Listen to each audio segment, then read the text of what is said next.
Bonjour à tous, j'espère que vous allez bien. Aujourd'hui, je vais vous parler du kidnapping de Chowchila, qui est une affaire vraiment très particulière de kidnapping de masse, si on peut dire, puisque, comme vous allez le voir, ce jour-là, ce sont 26 enfants et un adulte qui ont été enlevés. Alors, j'en dis pas plus, je vous laisse vous installer bien confortablement, éteindre vos lumières, et c'est parti.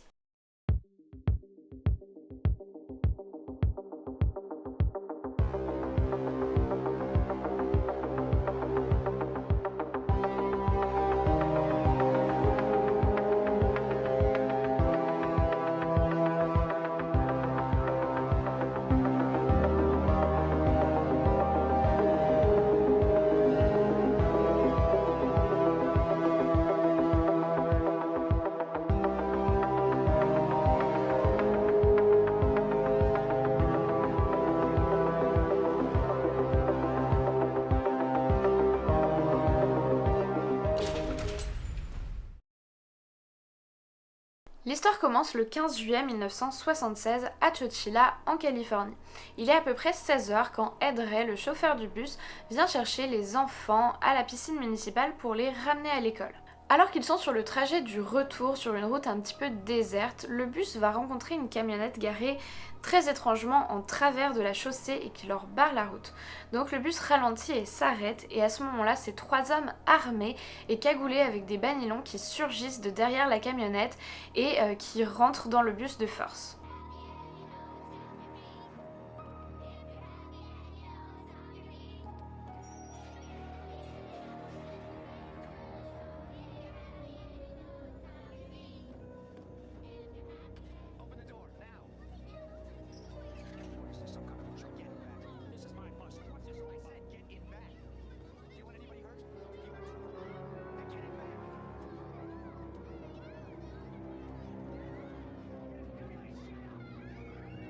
Les trois hommes mystérieux prennent donc contrôle du bus en kidnappant les 26 enfants qui sont à bord, ainsi que le chauffeur du bus, Frank Edward Ray, surnommé Ed Ray. Ils conduisent alors jusqu'à un arroyo, qui est une sorte de rivière asséchée, puis font descendre tous les passagers et les transfèrent dans deux camionnettes où ils vont vraiment les entasser, et ils reprennent la route en abandonnant le bus sur place.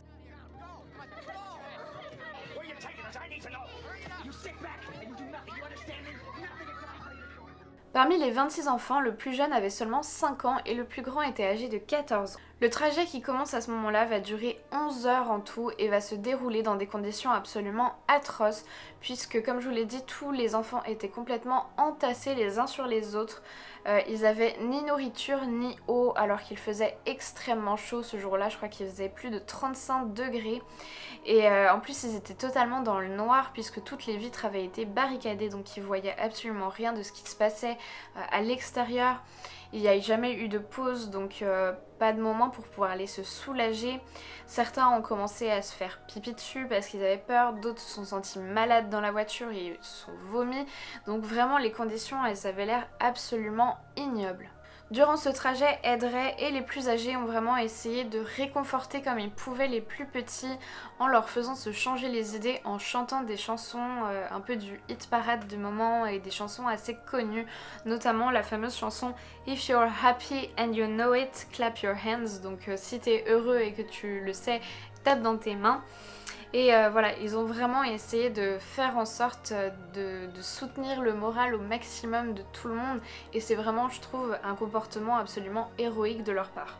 Enfin, le 16 juillet à l'aube, les deux camionnettes s'arrêtent enfin dans une carrière qui se trouve à Livermore, en Californie.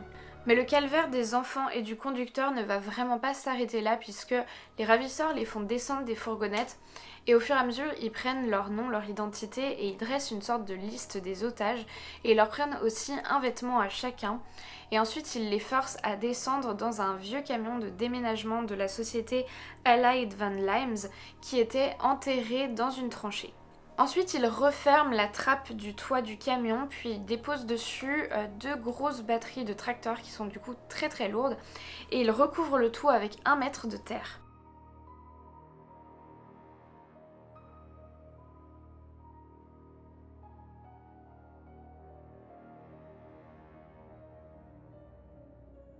Les enfants et le conducteur se retrouvent alors enterrés vivants et à l'intérieur du bus il n'y a vraiment pas grand chose parce qu'il y a quelques matelas et quelques sommiers sales, un tout petit peu d'eau et un petit peu de nourriture mais genre comme des petits snacks, pas vraiment de quoi se faire un vrai repas parce que c'était genre des céréales, un peu de beurre de cacahuètes et de pain, donc pas suffisamment en tout cas pour vraiment se rassasier.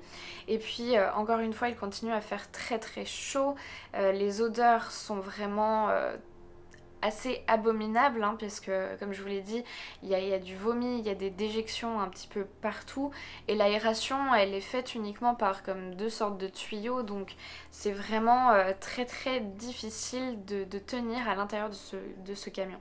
Pendant ce temps, c'est vraiment la panique totale à l'extérieur puisque les parents des enfants qui les attendaient en fin d'après-midi à l'école, ne les voyant pas revenir, ont commencé à se poser beaucoup de questions et les responsables de l'école ne savaient pas du tout où était passé le bus. Donc ils ont commencé à essayer de refaire le même trajet que le bus mais en sens inverse jusqu'à la piscine, mais ils ont vu aucune trace du conducteur et des enfants. Donc la police a été alertée aux alentours de 18h. Vers 20h, le bus abandonné est retrouvé, mais il n'y a toujours aucune trace des enfants. Les enquêteurs notent à ce moment-là des traces de pneus qui s'éloignent de l'arroyo, mais à part ça, ils ont absolument aucune piste. La presse et les médias s'emballent, la ville est complètement sous le choc et tout le monde se pose énormément de questions. Personne n'arrive à comprendre comment c'est possible que 27 personnes aient pu disparaître totalement en s'évaporant dans la nature. Et en fait, le plan des kidnappeurs, c'était d'attendre le lendemain matin pour pouvoir appeler la police et faire une demande de rançon de 5 millions de dollars, tout en utilisant la liste des noms des otages ainsi que les vêtements qu'ils leur avaient pris pour bien montrer à quel point ils étaient vraiment sérieux dans leur demande. Le problème, c'est que ils n'ont en fait jamais pu contacter la police parce que quand ils ont essayé de l'appeler, les lignes étaient complètement saturées d'appels de la part des parents, d'appels de la part de la presse, de toutes les personnes qui voulaient aussi essayer de proposer de leur aide spontanément, bénévolement pour retrouver les enfants. Donc ils n'ont jamais pu appeler la police pour leur communiquer leur demande de rançon. De leur côté, les otages, eux, ils ont commencé à chercher un moyen de s'enfuir. Et c'est notamment un garçon qui avait 14 ans qui s'appelait Mike Marshall qui a un petit peu pris les choses en main. Donc ce qu'ils ont fait, c'est qu'ils ont empilé tous les matelas qui étaient à l'intérieur du camion, les matelas, les sommiers, pour arriver en fait jusqu'à la trappe qui, comme je vous l'ai dit, était retenue, écrasée par le poids de 2 batteries et de terre qui avait été recouverte dessus. Donc ils ont utilisé un morceau d'un sommier pour faire comme un levier et réussir à soulever un petit peu la trappe. Puis ils ont réussi à pousser les batteries sur le côté et à creuser la terre jusqu'à retrouver l'air libre. Tous sont alors tirés d'affaire et retrouvent leur famille près de 36 heures après leur enlèvement.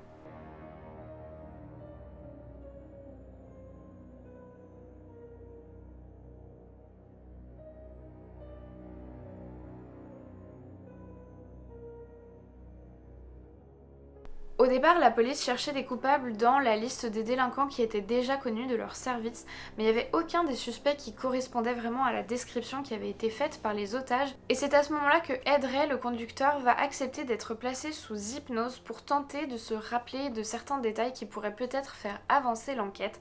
Et les résultats vont être vraiment assez incroyables parce que sous hypnose, il va réussir à redonner la plaque d'immatriculation d'une des 2 fourgonnettes qui les avait enlevées et aussi une partie de la plaque du camion qui était enfouie sous terre. Et grâce à ces informations extrêmement précieuses, la police va réussir à remonter jusqu'à Fred Woods, qui était tout simplement le fils du riche propriétaire de la carrière où le camion était enfoui. La police devait désormais simplement déterminer le mobile du crime et réussir à identifier qui étaient les 2 complices de Woods. Les ravisseurs étaient en fait 3 fils de famille très fortunés, donc on avait Fred Woods qui, comme je vous l'ai dit, était le fils du propriétaire de la carrière, et puis il y avait 2 frères qui s'appelaient Richard et James Schoenfeld, qui étaient eux les fils d'un podologue très réputé. Ils en étaient arrivés à ce plan de kidnapping parce qu'ils avaient besoin d'une grosse somme d'argent pour monter un projet dans le milieu du cinéma. Certains enquêteurs ont d'ailleurs relevé plusieurs similitudes entre le kidnapping de Chowchilla et l'histoire Le jour où les enfants ont disparu, qui a été rédigé par Hugh Pentecost, qui a été publié dans un livre, et ce livre était effectivement bien présent à la bibliothèque municipale de Chowchilla, donc on pense très probablement que les ravisseurs s'en sont fortement inspirés. Comme le kidnapping a viré au fiasco, Woods s'est enfui à Vancouver en utilisant une fausse identité et James Schoenfeld a tenté de le rejoindre mais il n'a pas réussi à passer la douane et les frontières parce que justement il avait un comportement qui a été jugé trop suspect. Donc il est rentré chez lui et finalement il s'est rendu à la police et quand son frère l'a appris, eh bien, il a décidé d'aller se rendre lui aussi aux autorités. Et très peu de temps après, Fred Woods s'est fait arrêter au Canada, donc la police avait réussi à mettre la main sur les 3 ravisseurs. Les 3 hommes ont alors plaidé coupables et ils ont été condamnés à la prison à perpétuité. Richard a été relâché en 2012, son frère James a été relâché en 2015. Et en 2015, Fred Woods a aussi fait une demande pour être relâché, mais elle a été refusée parce que je crois qu'il y avait eu plusieurs incidents pendant son incarcération. Pas des choses très très graves honnêtement, je crois qu'il y avait de la détention de pornographie et de la détention aussi de téléphone portable, donc rien de très très grave, mais pour l'instant il n'a pas été libéré encore.